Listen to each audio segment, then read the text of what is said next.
Do you have a board for me to draw something? Or write something?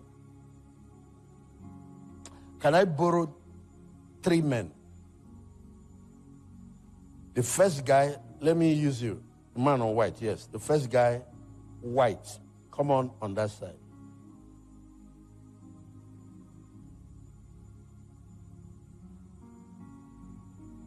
Sir, let's borrow you as the second man. Yes, the man on white. In the middle.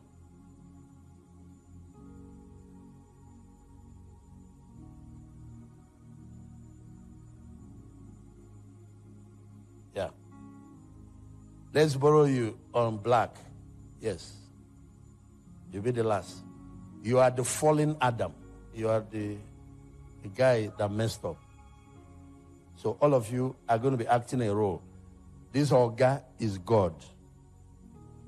No, give gap. Oh. Give him gap. This Oga is Adam before he fell. I want to show you something about the new creation.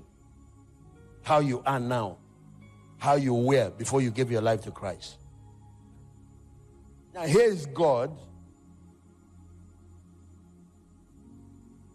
Show them 1 John chapter 1. God is light, L-I-G-H-T. In him is no darkness at all. Anybody that says he has fellowship with God or that he has a relationship with God and you walk in darkness, you are lying. Let's start from verse 5. This is the message which we have heard from him and declare to you. God is light. There is no darkness at all in him. Verse 6. If we say we have fellowship with him and walk in darkness, we are lying. We don't know the truth. So God is a light being. In heaven, there is no sunlight. There is no moon. There is no star. The whole planet is illuminated by the light coming from God Almighty. That light, when it enters other being, gives them life. So the light of God, which is the glory of God, is the source of life. It's like when you say a battery has died. What type of death is that? It's different from the death of an animal or a tree. It is electricity that was discharged. And then the battery is now flat, is dead. The life of a battery is electricity. The life of God is Zoe life. It's another form of electricity. I don't know how to describe it for you. It's divine light.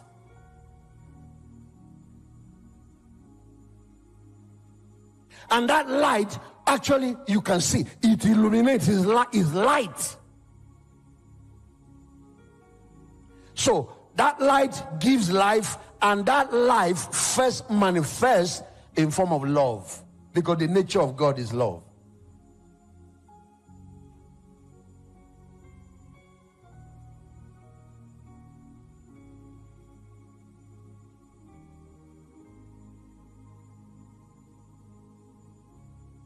So this is how heaven is. Every creature in heaven, animals, trees, water creatures, like there are fish there, birds, even the so-called non-living things in heaven, they all have some form of life in them. Just like I just told you now, the battery has life. And the life is electricity. So everything in heaven absorbs this glory from God, including human beings, including angels. And when they absorb it, all of them glow with that light. That's why that heavenly world is a glory world. It's a world of light. It's a kingdom of light. We call it kingdom of light. Satan's kingdom is kingdom of darkness.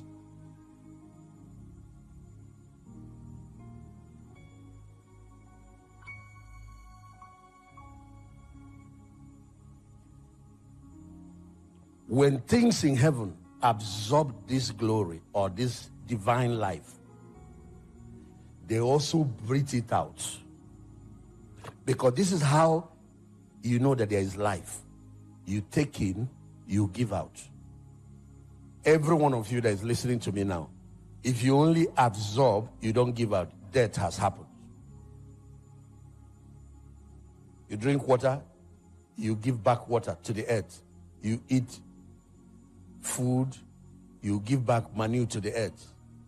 You breathe in oxygen, you give back carbon dioxide to the earth.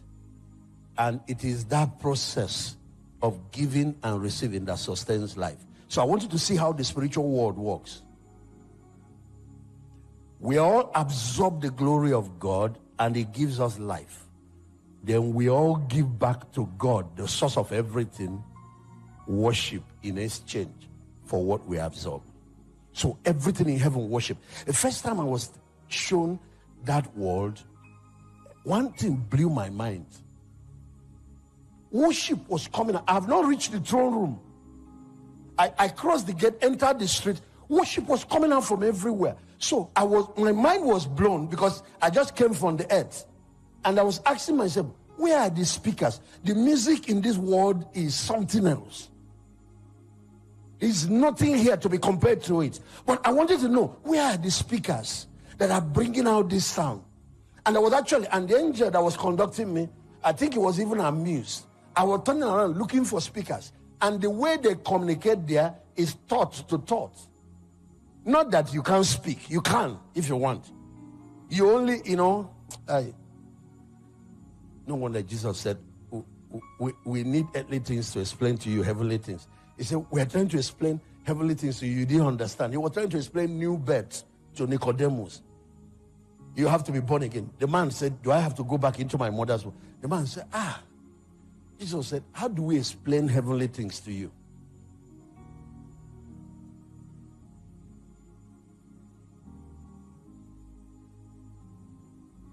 It's not that they don't speak.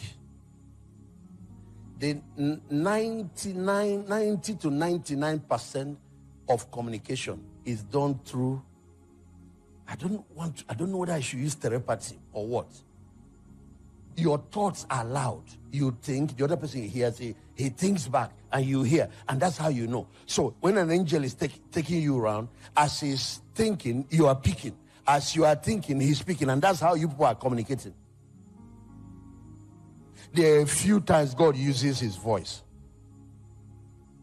And this thing I'm telling you is how God communicates with believers now. That's what you're called, being led by the Holy Spirit. He talks to you, to your heart, and your heart picks up and you can commune with him. That's why there are moments when you can pray. You are in an environment, people are there, you don't want to make noise. You can talk with the Lord heart to heart. And what you are saying is as loud as talking.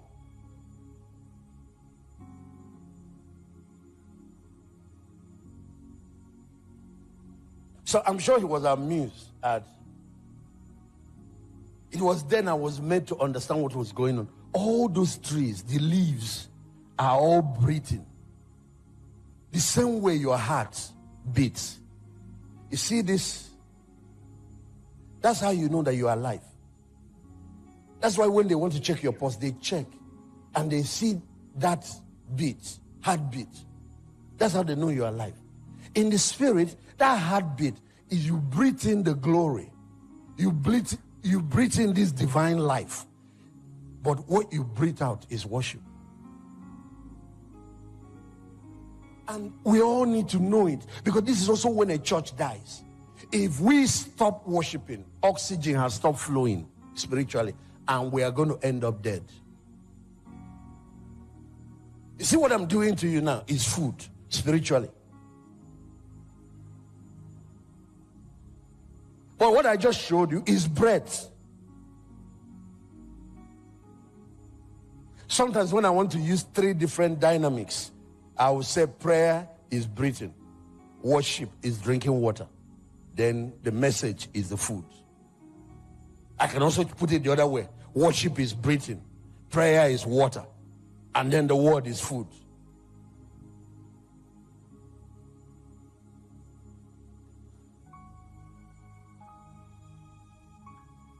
The reason we live, this thing is built into our DNA, is to worship.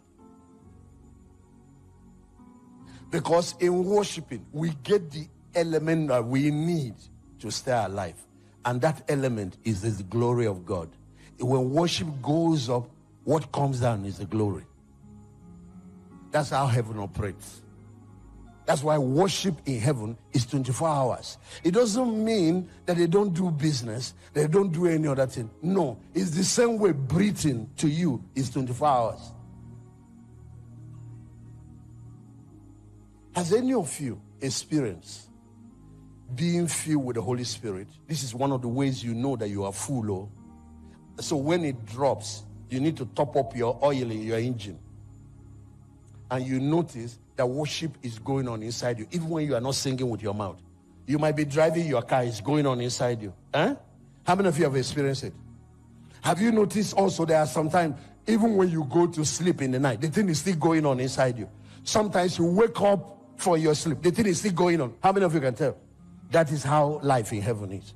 So it doesn't stop you from doing other activities and whatever else you need to do. But this state is the breathing, the inhalation and the exhalation of everything that lives in heaven. Trees are doing it, animals are doing it. The Bible said, let everything that has breath praise the Lord. Don't ever come to church and sit down waiting for God to do something for you. You will die, oh. You start out by giving him what is due to him, the glory, the thanksgiving, the honor that is due to him. Once you start that, the other dynamics will kick in. The impartation of glory, the impartation of virtue, the impartation of divine life, the impartation of divine light will start happening to you. After a while, even your physical body will start feeling it. It doesn't start with your body. It's your spirit that connects first. Your spirit is the contact point. Then it will rejuvenate your spirit. Then the next thing, it will start going to your soul. When it gets to your soul, that's when you start feeling, changing the atmosphere. You start becoming aware of the presence of God. Then finally, it can get to your body. There are people who have stayed in the presence of God so long that they come out, their physical body glows. It has happened to me many times. And when it gets to your body, it will flush out anything, sicknesses, diseases, any element of death, and anything that is working against your well-being. When it gets to your soul, it drives away fear. It drives away doubt. It drives away inferiority complex. It fills your heart with love. It fills you with hope. It fills you with faith. It fills you with confidence. It fills you with the awareness that God loves you and cares about you. It fills you with a sense of closeness to God. This is how we live and move and have our being. Jesus said, I'm the vine, you are the branches. It is the branch that abides in me that have life. And what does he mean by abiding? Fellowship. That stays in fellowship with me, that has life.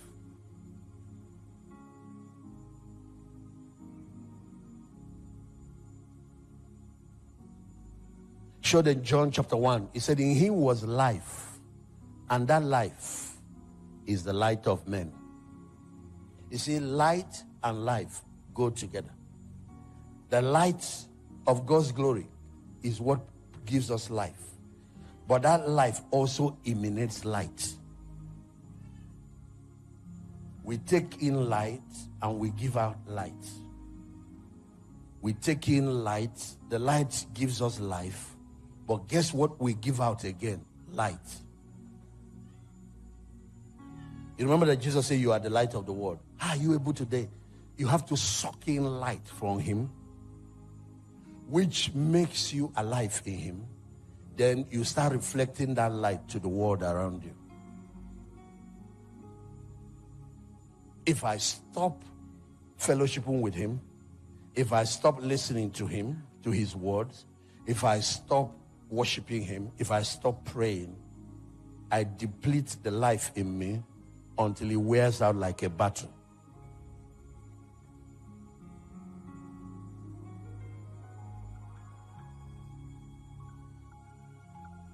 Our life is not independent life. It's a life that is dependent on fellowship, on abiding, on koinonia to be sustained. He said, if you abide in me and my word abide in you, then you can ask whatever you will and it will be done for you. But if you also abide in me and my word abide in you, according to Jesus, then you can bear much fruit. You won't struggle to be effective. You won't struggle to be productive. You won't struggle. The Christian life is not a struggle.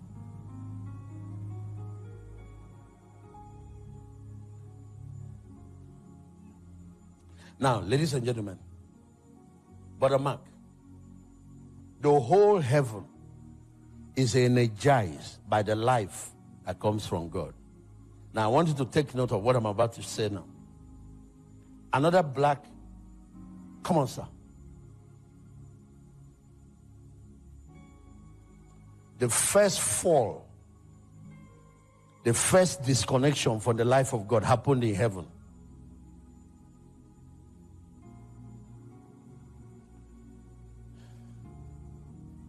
Yeah, stand here. Can I get another, maybe 3 guys in black this way? Yeah, please come and help me. 3.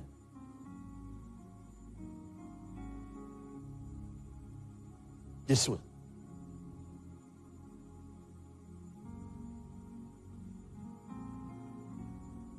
These are angels. This is Lucifer. That is God. Lucifer used to be bright too. He's an angel of light, like God, because he was a worshiper. He was a worshiper. Something happened. Somewhere along the line, he became envious of God and wanted the worship for himself. So he wanted to be enthroned like God. If you read the Bible, what he said about his rebellion, he wanted to sit on his own throne on the sides of the north and be exalted above the other angels. Let the angels of God start worshiping him. That ambition led to his fall. And now that he fell, a severance happened between him and God. The light of the glory of God was withdrawn and he became a very dark creature. If you see, fallen angels are terrible.